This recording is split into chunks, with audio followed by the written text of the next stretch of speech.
नुआपड़ा उपनिर्वाचन लगी सारा राज्य एवं चलचंचल। प्रथमे कांग्रेस तापरे बीजेपी प्रार्थी घोषणा करबा परे बुधवार बीजेडी सुप्रीमो नवीन पट्टनायक नुआपड़ा उपनिर्वाचन पर बीजेडी राज्य महिला सभानेत्री स्नेहागिन छुरिया नाम घोषणा करी महिला कार्ड खेली ना बीजेपी पाखरे नवीन समर्पित हो जाइछंती बोली साधारण चर्चा होछि। नवीन को यह महिला कार्ड खेल पर नुआपड़ा निर्वाचन राजनीति अधिक सरगरम होइछि। नुआपड़ा उपनिर्वाचन पर प्रथमे कांग्रेस तार प्रार्थी भाव घासीराम माझी नाम घोषणा करथिला।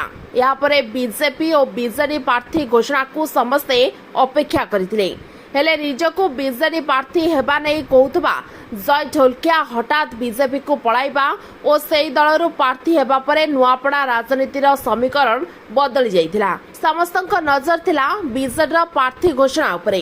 बीजेडी ताहार प्रार्थी चयन पई जोरदार कसरत करथिला। नुआपड़ारू भुवनेश्वर पर्यंत आलोचना होइतिला।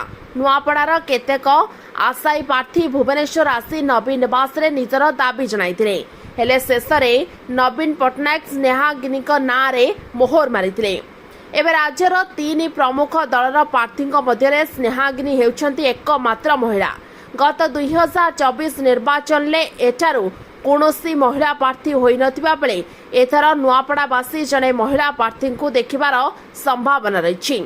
सेबळे गत निर्वाचन ले बीजेडी प्रार्थी भावे राजेंद्र ढोलकिया एठारू 61,000 अधिक भोट पाई विजयी होइतिबा बेले कांग्रेस विद्रोही तथा स्वाधीन प्रार्थी घासीराम माझी 50,000 अधिक भोट पाई द्वितीय स्थान रे थिले।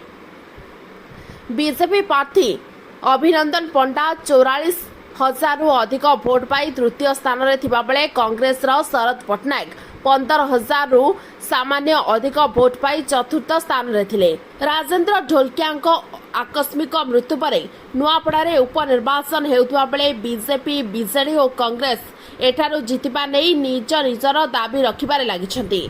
तेबे 3 दलर प्रार्थी मध्यरु 2 जण अर्थात घासीराम और स्नेहागिनी पूर्व निर्वाचन लड़िथिबा बेले जय ढोलकिया निर्वाचन लड़ाई संपूर्ण नुआ। अवश्य पिता राजेंद्र निर्वाचन परिचालनार अभिज्ञता तांको पाखरे रहिछि। सेही दृष्टिरु नुआपड़ा उपनिर्वाचन बेस रोचक हेबो बोली एबेठारू आलोचना जोर धरलानी।